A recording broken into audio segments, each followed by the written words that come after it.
Yo, what's good, fans and fight fans? It's your boy JB Trap House Boxing, back again with another video. Shout out to the LDBC. Smash that like and that subscribe button. Share the video always and leave thoughts and comments at the end of the video.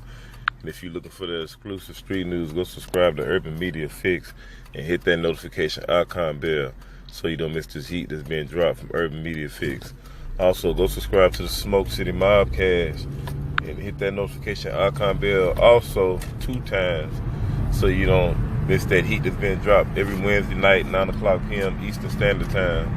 The LDBC, we get together and we do our live hangout. So you make sure you tune in, you subscribe, and call in and interact with the LDBC. And we have featured special guests on there from time to time, so you can call in and you can ask them questions as well. So let's get down to this, man. I want to talk a little bit about Devin Haney, man, and this Mason Menard fight last night. But before I get into that, I want to tell a little quick story about how I ran into Devin Haney at the MGM Grand at the Pacquiao and the Bradley 3 fight, and the event was lit, no doubt. Like that's of course how I ran into him. But this was like his 3rd or 4th fight. But I already knew who Devin Haney was anyway before that. You know what I mean? It was just luckily I ran into him. And I'm gonna tell y'all something, man. I'm just gonna give y'all a quick Vegas experience, man. I done been to New York to watch the fights. I've been to Vegas to watch the fights. And to me personally, like for a real fight fan, this is just my personal honest opinion. For a real fight fan, if you want to interact with the fighters, the trainers and all that, Vegas would be the best place to interact with these guys. That just out of those 2 places where I experienced, and I'm gonna tell you why is because, I was staying at the MGM Grand, and that's where the fight was taking place at. So all you got to do, and you don't even really got to be staying at the hotels. All you got to do is just go to the hotels, go gamble, or whatever, and you're gonna see everybody you need to see there. Everybody you're gonna want to see. You just see them right there at the hotel. You can't miss them. And so I seen that Devin was about like 16 then, getting ready to turn 17. He was a real cool cat, man. He was with his pops. Pops looking all crazy, like who the hell that is? I understand. I told him, I was like, man, I watched Devin, man, for a long time, so I know who he is. I know what he gonna be. And he was like, oh, okay, yeah, man, I appreciate that, man. I was like, I like the job that you and Senior is doing with him. Before that, Mike McCallum wasn't in the corner, but a father with a young kid, of course he is a little up-and-coming star. At that time he was just a little he's still a prospect, but he was 3-4 fights in. But anyway, man, so let's get down to it, man. I had been on record saying that Devin Haney is like the closest thing stylistically,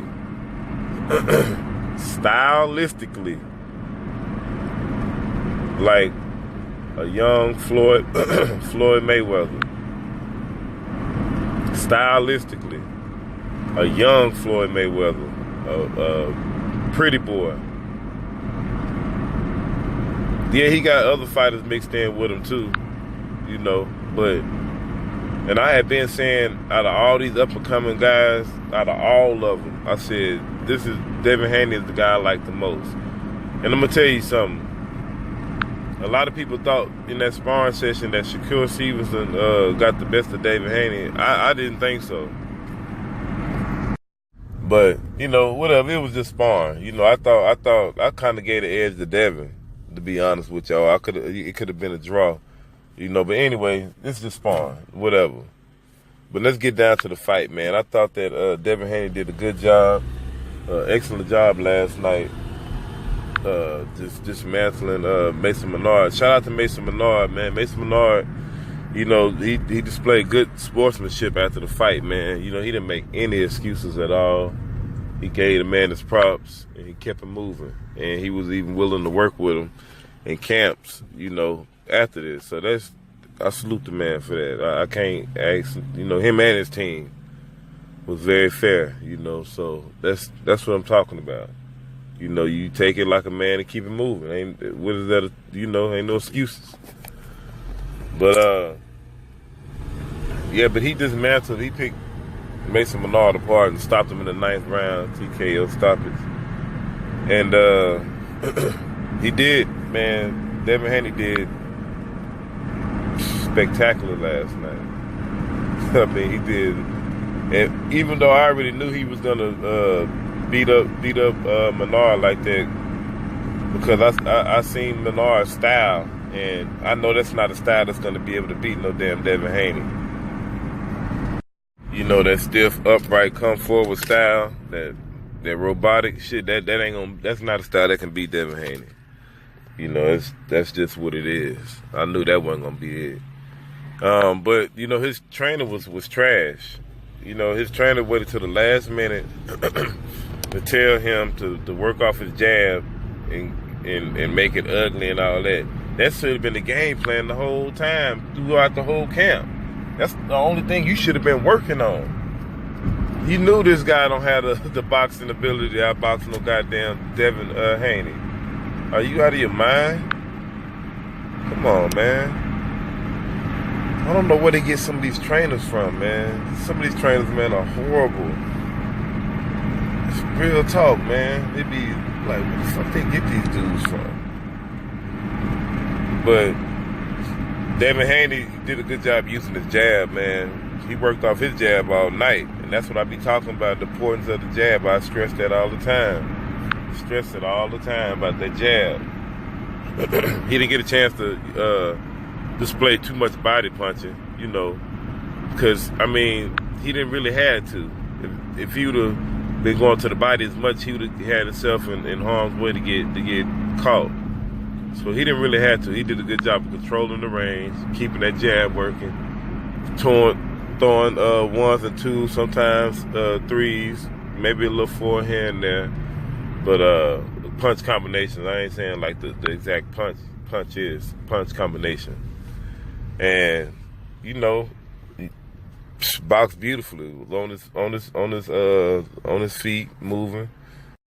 Then in the later rounds, you know, he started settling down, but he was looking like I said, like a little young Floyd Mayweather out there, catching with check left hooks, you know, jabs to the body, jab, jab, jab. Man, he was just doing whatever he wanted to do, pretty much, man.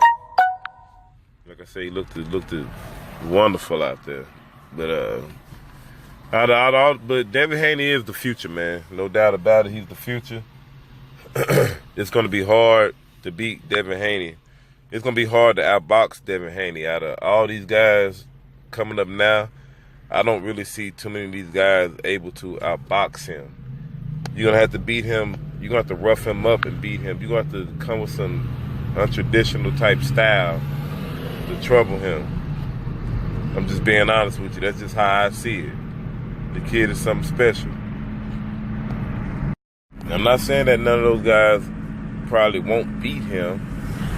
I mean, to be honest with you, I don't. We're gonna leave that alone for right now. As far as like skill set, nah, them other cats ain't got the skill set he got. They ain't got what he got. And I'm telling you, man. To me, I like Tank a whole lot, his style. But as far as like pound for pound skill set, Devin Haney got better skill set than Tank. Better defense, all that. You know. But I would even favor Devin Haney right now to beat Robert Easter. I favored him to beat Robert Easter before this, though. I had to say this months ago. I was getting into a debate or argument with somebody. I was like, he'd beat him. They thought I was joking. They thought I was crazy, like always. But it is what it is, you know. But this guy's definitely the future, man. Definitely. But y'all let me know what y'all think. his last night's performance. Thought he did an excellent job. Did pretty much everything good. Needed to just keep his mouth closed a little bit. It's your boy JB Trap House Boxing. What you waiting on? Subscribe, like, share this video. I'll holler.